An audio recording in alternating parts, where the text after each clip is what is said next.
Our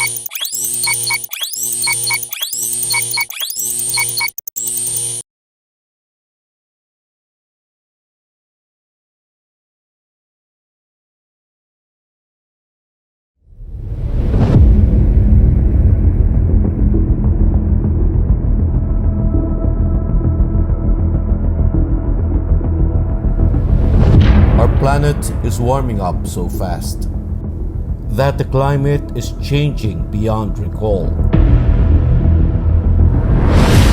Raising sea levels, claiming countless lives, demolishing homes and livelihoods, and destroying our ecosystems.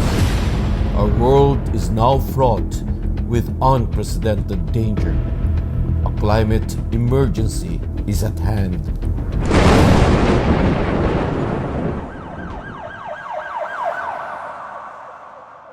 Keep 1.5 alive. That actually comes from the Paris Agreement.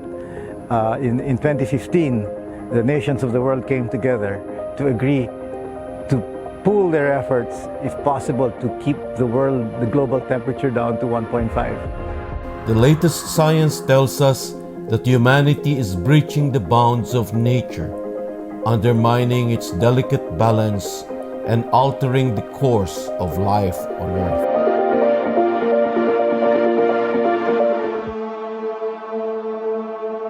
Seemingly, humanity has waged a war against Mother Nature.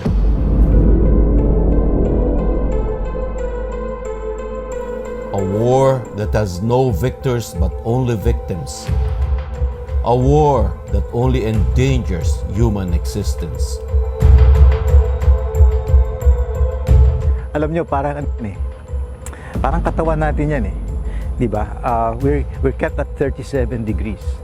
If we go 1 degree, 38, medyo may, di ba? Kung 1.5, 38.5, kung 2 degrees, 39 degrees na yan. Fever na yan, delikado na yan, di ba? So analogously, for the planet, we want to suppress the fever if we could, di ba? The science is clear. The world is now witnessing the dreaded tipping points, the points of no return for climate and planet because of unrelenting carbon emissions, apathy, and inaction.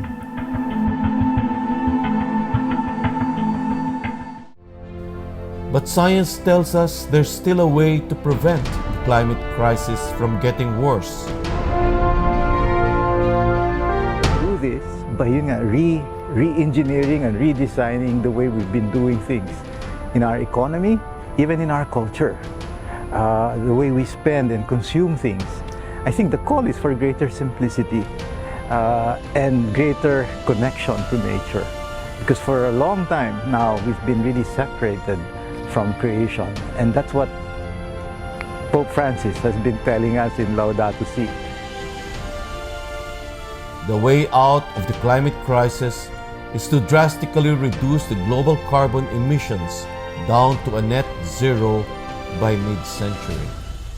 This will limit global warming to 1.5 degrees Celsius for this century. This is the agreed goals of nations at the 21st Conference of Parties to the United Nations Framework Convention on Climate Change held in Paris in 2015. Our Paris Agreement may not be as perfect as we want it to be, but it is essentially an acceptable accord.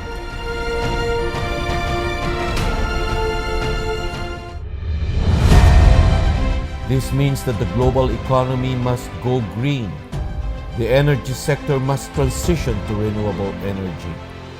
Businesses and jobs must be resilient, and we must mind and reduce our wastes and choose a sustainable way of living. All these mean we must do better in development planning at all levels.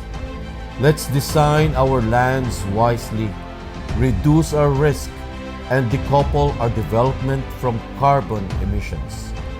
Our plans must ensure the sustainability of investments and the increased resilience of our communities to disasters and climate change.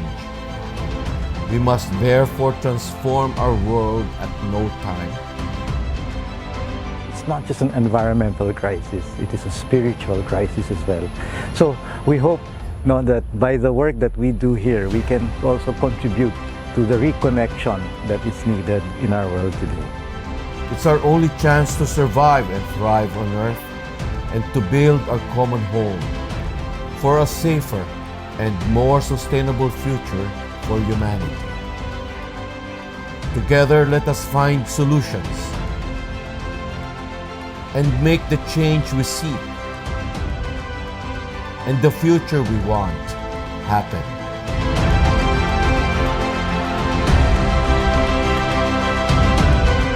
Join the Ateneo Batch 1982 in a mission for climate action. Join us in our mission for climate action.